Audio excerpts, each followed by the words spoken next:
The Stolen Party by Liliana Hecker. As soon as she arrived, she went straight to the kitchen to see if the monkey was there. It was.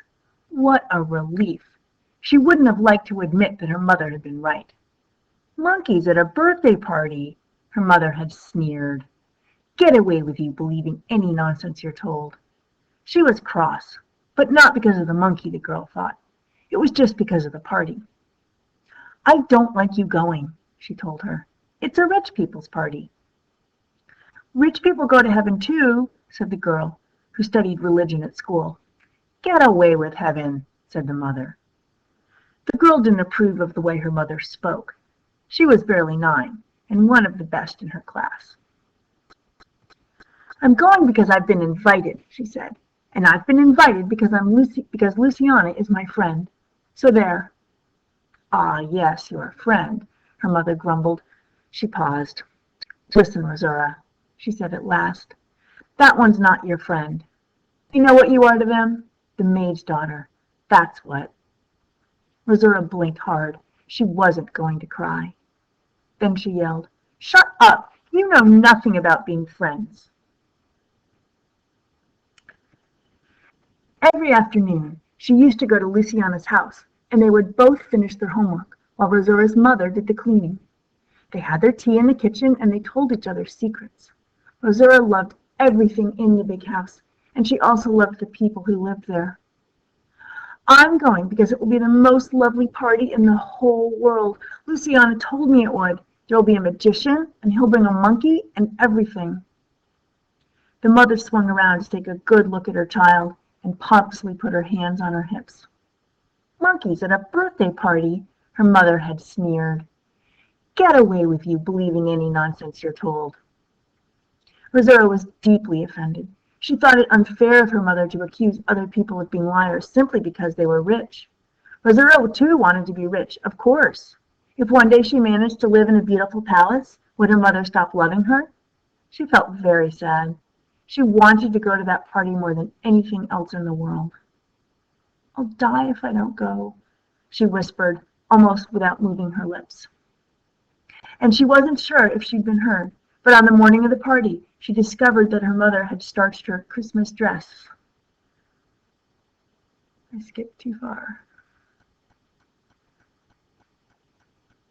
She discovered that her mother had starched her Christmas dress, and in the afternoon, after washing her hair, her mother had rinsed it in apple vinegar, so it would be all nice and shiny. Before going out, Rosaura admired herself in the mirror. With her white dress and glossy hair, she thought she looked terribly pretty. Señora Inez seemed also to notice. As soon as she saw her, she said, How lovely you look today, Rosaura.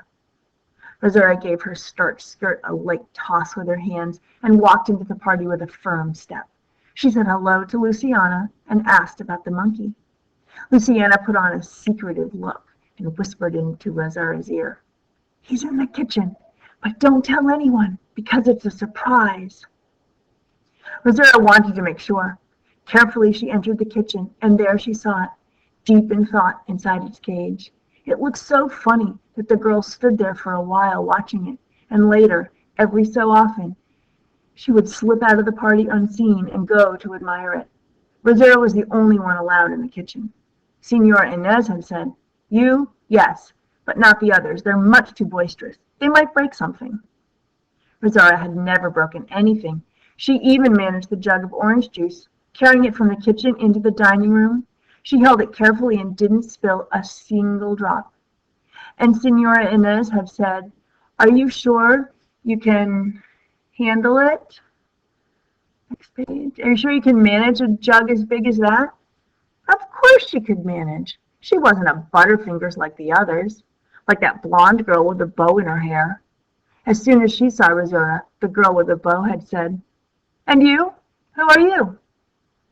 I'm a friend of Luciana, said Rosaura. No, said the girl with the bow. You are not a friend of Luciana because I'm her cousin and I know all her friends, and I don't know you.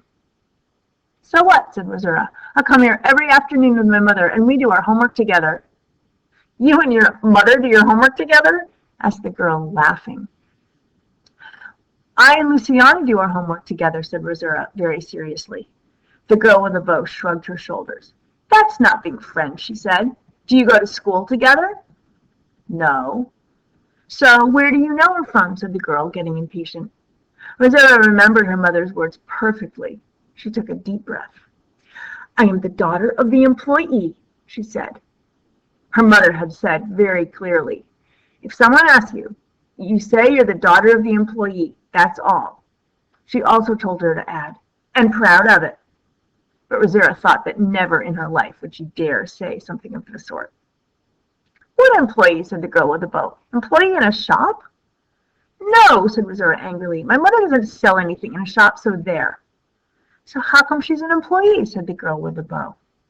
Just then, Senora Inez arriving, saying shh, shh, and asked Rosaura if she wouldn't mind helping serve out the hot dogs, as she knew the house so much better than the others.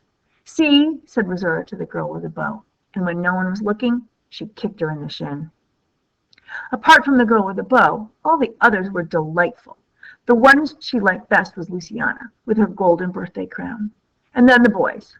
Rosaura won the sack race, and nobody managed to catch her when they played tag. When they split into two teams to play charades, all the boys wanted her for their side. Rosaura felt she had never been so happy in all her life. But the best was still to come. The best came after Luciana blew out the candles. First the cake. Senora Inez had asked her to help pass the cake around, and Rosaura had enjoyed the task immensely, because everyone called out to her, shouting, me, me! Rosaura remembered a story in which there was a queen who had the power of life or death over her subjects. She had always loved that, having the power of life or death. To Luciana and the boys, she gave the largest pieces, and to the girl with the bow, she gave a slice so thin one could see through it. After the cake came the magician, tall and bony with a fine red cape. A true magician. He could untie handkerchiefs by blowing on them and make a chain with links that had no openings. He could guess what cards were pulled out from a pack, and the monkey was his assistant. He called the monkey partner. Let's see here, partner, he would say. Turn over a card. And don't run away, partner. Time to work now. The final trick was wonderful. One of the children had to hold the monkey in his arms, and the magician said he would make him disappear. What, the boy? They all shouted. No, the monkey, shouted the magician. Rosaura thought this was truly the most amazing party in the whole world. The magician asked a small fat boy to come and help, but the small fat boy got frightened almost at once and dropped the monkey on the floor. The magician picked him up carefully, whispered something in his ear, and the monkey nodded almost as if he understood. You mustn't be so unmanly, my friend, the magician had said to the fat boy. What's unmanly? Said the fat boy. The magician turned around as if to look for spies. A sissy, said the magician. Go sit down. Then he stared at all the faces one by one. Rosaura felt her heart tremble. You with the Spanish eyes, said the magician, and everyone saw that he was pointing at her. She wasn't afraid, neither holding the monkey nor when the magician made him vanish. Not even when, at the end, the magician flung his red cape over Rosaura's head and uttered a few magic words, and the monkey reappeared, chattering happily in her arms. The children clapped furiously, and before Rosaura returned to her seat, the magician said, Thank you very much, my little countess. She was so pleased with the compliment that a while later, when her mother came to fetch her, that was the first thing she told her. I helped the magician, and he said to me, Thank you very much, my little countess. It was strange, because up to then Rosaura had thought she was angry with her mother. All along Rosaura had imagined what she would say to her. See that the monkey wasn't a lie? But instead she was so thrilled that she told her mother all about the wonderful magician. Her mother tapped her on the head and said, So now we're a countess. But one could see that she was beaming. And now they both stood in the entrance, because a moment ago Senora Inez, smiling, had said, Please wait here a second. Her mother suddenly seemed worried. What is it? She asked Rosaura. What is what? Said Rosaura. It's nothing. She just wants to get the presents for those who are leaving, see? She pointed at the fat boy and at a girl with pigtails who were also waiting there next to their mothers. And she explained about the presents. She knew, because she'd been watching those who left before her. When one of the girls was about to leave, Senora Inez would give her a bracelet. When a boy left, Senora Inez gave him a yo-yo. Rosora preferred the yo-yo because it sparkled, but she didn't mention that to her mother. Her mother might have said, "So why don't you ask for one, you blockhead?" That's what her mother was like. Rosora didn't feel like explaining that she'd be horribly ashamed to be the odd one out. Instead, she said, "I was the best behaved at the party." And she said no more because Senora Inez came out into the hall with 2 bags, one pink and one blue. First, she went up to the fat boy, gave him a yo-yo out of the blue bag, and the fat boy left with his mother. Then she went up to the girl and gave her a bracelet out of the pink bag, and the girl with the pigtails left as well. Finally, she came up to Rosura and her mother. She had a big smile on her face, and Rosura liked that. Senora Inez looked down at her, then looked up at her mother, and then said something that made Rosura proud. "What a marvelous daughter you have, Herminia."